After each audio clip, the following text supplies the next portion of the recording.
आदिम मानव प्रजाति थी जो लगभग 4 लाख से 40,000 साल पहले यूरोप और पश्चिमी एशिया में रहती थी। निएंडरथल का नाम जर्मनी के निएंडरथल घाटी से लिया गया है, जहां 1856 में इनके पहले अवशेष खोजे गए थे। निएंडरथल हमारे आधुनिक मानव होमो सेपियंस के सबसे करीबी रिश्तेदार थे, लेकिन दोनों में कई महत्वपूर्ण भिन्नताएं भी थी।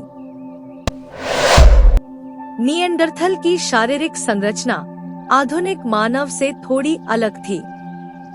उनकी खोपड़ी बड़ी और चौड़ी थी, जिसमें एक प्रबल भौंह-काठी और मांसल चेहरा था।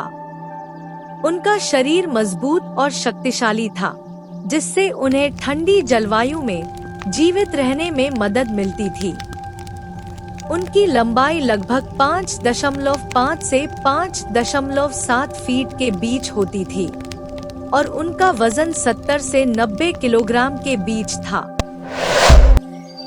निएंडरथल शिकार और संग्रह करता थे, जो मुख्य रूप से मांस पर निर्भर रहते थे। वे बड़े जानवरों का शिकार करते थे, जैसे कि मेमथ और रेनडियर।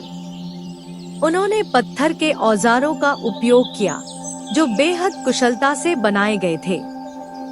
इन औजारों का उपयोग न केवल शिकार के लिए बल्कि लकड़ी काटने और अन्य कार्यों के लिए भी किया जाता था।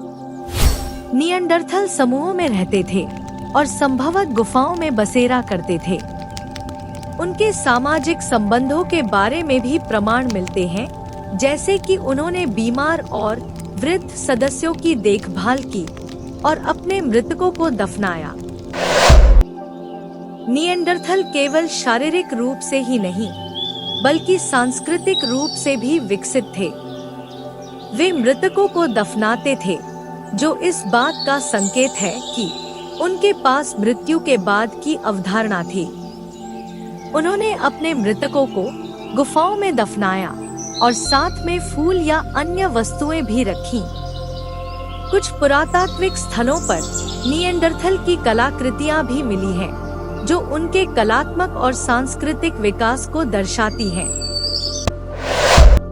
निएंडरथल और होमो सेपियंस का संपर्क लगभग 60,000 साल पहले हुआ। इस दौरान दोनों प्रजातियां एक दूसरे से मिलती जुलती रहीं और ऐसा माना जाता है कि इनके बीच आपसी संतानोत्पत्ति भी हुई। आज के मानवों के डीएनए में निएंडरथल के जीन पाए जाते हैं, जो इस बात की पुष्टि करते हैं कि दोनों प्रजातियों के बीच जनन संबंध थे। निएंडरथल लगभग 40,000 साल पहले विलुप्त हो गए। इसके कारणों पर आज भी वैज्ञानिकों के बीच बहस जारी है। कुछ वैज्ञानिकों का मानना है कि जलवायु परिवर्तन और संसाधनों की कमी ने उनके विलुप्ति में भूमिका निभाई। अन्य लोग यह मानते हैं कि आधुनिक मानव होमो सेपियंस के साथ प्रतिस्पर्धा या समागम के कारण निएंडरथल विलुप्त हो गए।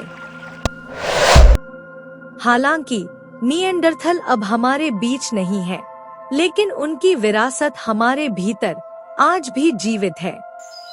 आधुनिक मानवों के डीएनए में निएंडरथल के जीन पाए जाते हैं, जो इस बात का प्रमाण है कि वे हमारे पूर्वज थे। उनके बारे में अध्ययन करना हमें मानव विकास के रहस्यों को समझने में मदद करता है। निएंडरथल मानव विकास के इतिहास में एक महत्वपूर्ण कड़ी थे। उनके शारीरिक और सांस्कृतिक विकास ने यह दिखाया कि वे न केवल जीवित रहने के लिए बल्कि एक जटिल समाज का निर्माण करने में भी सक्षम थे। हालांकि वे विलुप्त हो गए, लेकिन उनकी विरासत आज भी हमारे डीएनए और मानव इतिहास में जीवित है। निएंडरथल का अध्ययन हमें यह समझने में मदद करता है कि हम कौन हैं और हमने किस तरह से विकास किया है।